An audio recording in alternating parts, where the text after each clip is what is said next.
18 days to go now. This time in 18 days, I will have done the 2 Hyroxes. That sounds a little bit crazy saying that. I've talked about fueling and about caffeine and what to wear. I want to dive into the stations now. I'm going to come back to some of the other things, but let's dive into some of the stations, and let's do them in order. Now, I'm going to talk about running. I've talked about that a few times. Talk about that separately. I'm going to talk about the actual first station of the day, so skiing. Now, again, there's lots of amazing videos, amazing people out there who have got lots of experience, and you know, there's a lot you can learn from watching them and understanding the mechanics of the ski. And there are various techniques, but a lot of it, one of the key bits that comes down to is your body type, your body shape. I train with, well, most of the people I train with are taller than me, some of them significantly taller than me. So things like the ski and the row, there is a biomechanics that's at work when you have long limbs, long legs and arms, that your row stroke and things like that can be longer. And this goes for, say, both the ski and the row. So it's worth watching these techniques and understanding. But if you break down the kind of the movement, and the one that kind of made a difference for me was actually, I think it was Eddie Hall, who has the world record for the 1,000-meter ski, and I think the 515. He's got a few records on it, and he was breaking down the movement and understanding the movement. Again, look up he's done various videos in the last few months with Woodsy Workout and my coach Benji and various other people. So look it up for some of those kind of techniques. But the key thing that made the difference to my ski, because again, what I've tried to do in my training is I'm not trying to get a SkiErg that's going to break any records, that's going to be 3 minutes or anything like that. Between me and my partner, we're aiming for 4-minute SkiErg and a 4-minute row.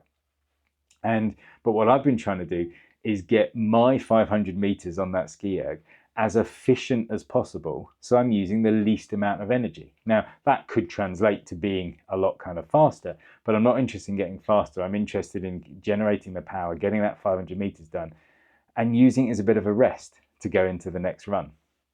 And some of the key things that made a difference for me, early on when I was on the SkiErg, what I would do to try and activate my glutes more was I had my feet together. And that was quite a good technique, because that kind of got my glutes kind of into play and got more used to the ski. And again, just doing lots of the ski, to get that muscle memory as to what you need to do on the ski. But the key things that made the difference to me was understanding the stroke on the ski, and the fact that the SkiErg cables come quite low, but actually there's only about 30% where you're actually getting the maximum drive. When your arms are reaching all the way up here, there's very little power you're generating down here. In the same way, right at the bottom at your feet, there's very little power. The main bit of the power is in that kind of middle section. And one of the big differences for me is I used to do the SkiErg as very much like almost like a squat. I'd be putting a lot through my legs and my whole body, and kind of almost going up onto tiptoes to try and get that extra bit of drive. And again, looking at lots of techniques online and trying to understand that, and understanding that the power's in the middle of it, you can almost, and this helps visualize it, you can almost do the SkiErg without using your arms, because the power is actually using the kind of the rear chain, your lats, your back, to basically drive, leaving your knees kind of as they are. It's not a squat at all. It is basically, it's a bend at the hip, and that gets your main drive. Now, this is very similar to the rower. And I saw someone said, if you haven't got a SkiErg, stand the rower up, and it works very much the same. And that's true. But so the stroke and the mechanics are very, very similar. So I actually started shortening my stroke. So my hands never go pretty much above where they are now, kind of eye level, just below my forehead. And then they come down to kind of like my pockets on my shorts. And that's it. So it's only that area that I'm doing. And when they go back up, I'm essentially resting. I'm just letting the machine take my hands back up to then do a big pull down. But as I'm pulling down, I'm pivoting around the hips to drive those down. And so the arms are doing a lot of the work, but it's my hips and those bigger muscle groups that are doing more of that. And what I've also had to do, and this is where I battle some of my own biomechanics, is being shorter, what I tended to find that I do on the ski and the row, and I will talk separately about the row, is I tended to go faster because I couldn't generate a big long stroke, which is what I thought I needed. I just try and do it faster. So it wasn't as powerful, but it was faster. But what I found is that once I started pivoting and once I started using this smaller movement, what I would naturally do is then slow it down, which really feels counterintuitive, to basically go slower to go faster. But what I'm doing is I'm concentrating on the movement. So I'm letting my hands go up, and then I'm really driving down with my arms and pivoting, and then go up and really keeping that stroke rate down. And basically what that's done over successive weeks, and again, you've got 19 days to kind of tweak some of these things, because if you make it 10% more efficient, then that's 10% energy that you can save and you can take into the next run and the next station. And doing that, getting more, from my point of view, proficient and in that kind of stroke and keeping that slow, what I can then do is I can speed it up again, but keeping that same stroke and keeping that same now pull. Now, again, there is a trade-off. The faster I go, the less pull I put on the stroke, but I'm doing more strokes. The slower I go, I get that little rest and I can really kind of do a pull. So what I've got is two techniques, and again, this will be mirrored on the row, but watch that one, just because again, there's some other specifics on there. But what it means is I've got two techniques to maximize my speed on the skier. I can now efficiently go fast, but using that minimal movement. If I'm feeling cardiovascular, if my breath's good, if I'm feeling okay, I can do that because that puffs me out more, because I'm literally moving more and I'm moving quicker.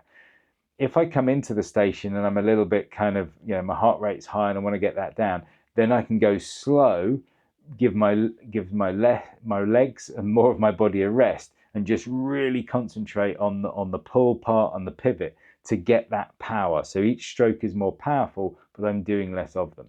And typically over the course of the 500 meters, because me and my partner will be breaking it up, either 250, 250, 250, 250. And I'll talk about that in a minute, or 200, 200, 200, 200, 100, 100. And I'll talk about those techniques in a second. So, but I can do both. So it might be that I come in off the run actually feeling okay, and so I might absolutely blast it and go for it, then take my rest before my next one, and then do one that is more kind of arms based, so my legs are resting and I'm allowing my heart rate to drop because I'm just concentrating on that pull and that strength to get us in and out of that station as quickly as possible. So look up some of those people that I've mentioned, look up some of the techniques, find out what works for you, for your body, and then just aim for efficiency. Aim to how can I get that 500 meters done in a decent time, but keep as much energy left in. And that's the key thing. We're aiming for about 4 minutes on the ski.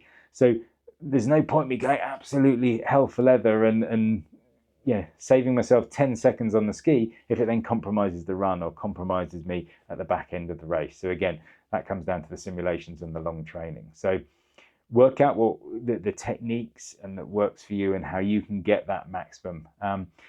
In terms of what I said about kind of actual strategies and how you're splitting them up, we've done sims, we've done big sessions on all of these.